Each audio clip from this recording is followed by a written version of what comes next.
নমস্কার বন্ধুরা, আজ আমি আপনাদেরকে বানিয়ে দেখাবো পুঁই শাকের একটি রেসিপি।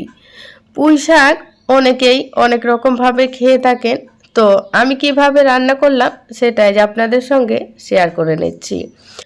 তো এখানে আমি পুঁইয়ের ডাঁটাগুলোকে দুই ভাগ করে কেটে ধুয়ে পরিষ্কার করে নিয়েছি, আর শাকগুলো কেটে নিয়েছি, আর সাথে নিয়েছি পরিমাণ মতো আলু।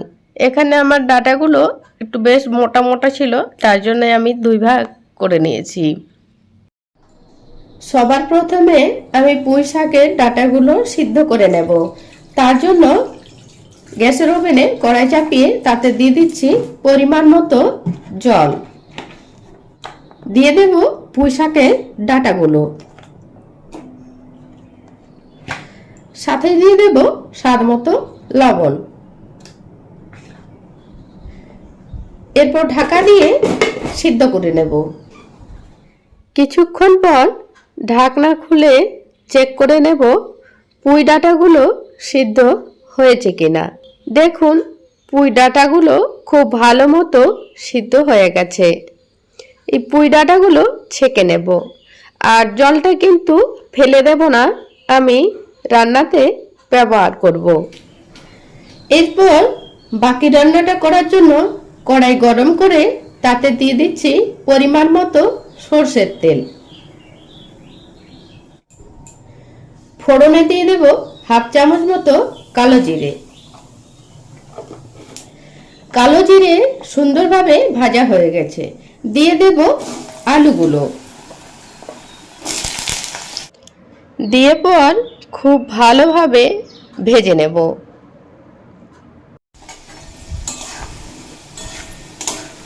আলু খুব ভালোভাবে ভেজে নিয়েছি। এরপর এর মধ্যে এড করে দেব স্বাদ মতো লবণ।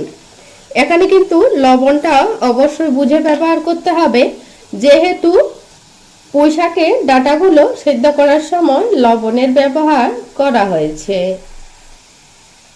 আর সাথেই দিয়ে দেব পরিমাণ মতো হলুদের গুঁড়ো। আবারও 1 মিনিট মতো নেড়ে নেব। লবণ হলুদ দিয়ে 1 মিনিট মতো নাড়াচাড়া করে নিয়েছি। এরপর এড করে দেব সিদ্ধ করে রাখা ডাঁটা। ডাঁটাগুলো দিয়েও 1.5 মিনিট মতো ভেজে নেব। পুঁই ডাঁটাগুলো দিয়ে 1.5 মিনিট মতো ভেজে নিয়েছি। এরপর এড করে দেব শাকগুলো। শাকগুলো ততক্ষণ পর্যন্ত রান্না করে নেব যতক্ষণ না পর্যন্ত খুব ভালোভাবে মজে যাচ্ছে। আর এদিকে শাকটা রান্না হতে হতেই পোস্তটা বেটে নেব। তার জন্য এখানে আমি নিয়ে নিয়েছি 2 চামচ মতো পোস্তদানা আর 3টে পাকা লঙ্কা। এগুলো শিলে বেটে নেব। আর এদিকে দেখুন, পোস্তটা বাটা হতে হতে এদিকে পুঁই শাকও খুব ভালো মতো মজে গেছে। এরপর পোস্ত বাটাটা এড করে দেব, দিয়ে একটু ভেজে নেব। আর এই যে দেখুন, পোস্ত বাটাটা দিয়ে কিছুক্ষণ ভেজে নিয়েছি। এরপর এড করে দেব যে পুঁই ডাঁটাগুলো সিদ্ধ করেছিলাম সেই জলটা। তো বন্ধুরা, কেউ যদি এরকমভাবে পুঁই ডাঁটা পোস্ত না খেয়ে থাকেন, অবশ্যই একবার বানিয়ে দেখবেন, খেতে কিন্তু ভীষণ টেস্ট হয়। তো এরপর ঢাকা দিয়ে কিছুক্ষণ রান্না করে নেব। কিছুক্ষণ পর ঢাকনাটা খুলে নেব।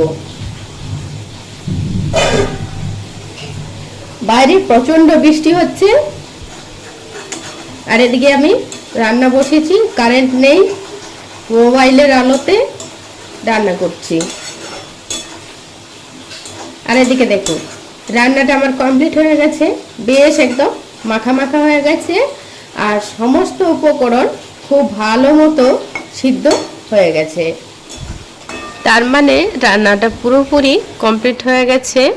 নামানোর আগে দিয়ে দেব কিছুটা পরিমাণ কাঁচা সরষের তেল।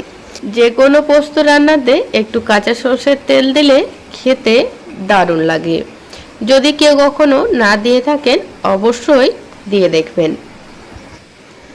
তো বন্ধুরা, আমার আজকের রেসিপি আপনাদের কেমন লাগলো অবশ্যই কমেন্ট করে জানাবেন। ভালো লাগলে লাইক করে দেবেন। আর যারা এতক্ষণ পর্যন্ত আমার রান্নাটা দেখছিলেন তাদেরকে জানাই অসংখ্য ধন্যবাদ এইভাবে আমার পাশে থেকে আমাকে সাপোর্ট করার জন্য। তো আজকে এই পর্যন্ত রাখলাম বন্ধুরা। আপনারা সবাই খুব ভালো থাকবেন, সুস্থ থাকবেন।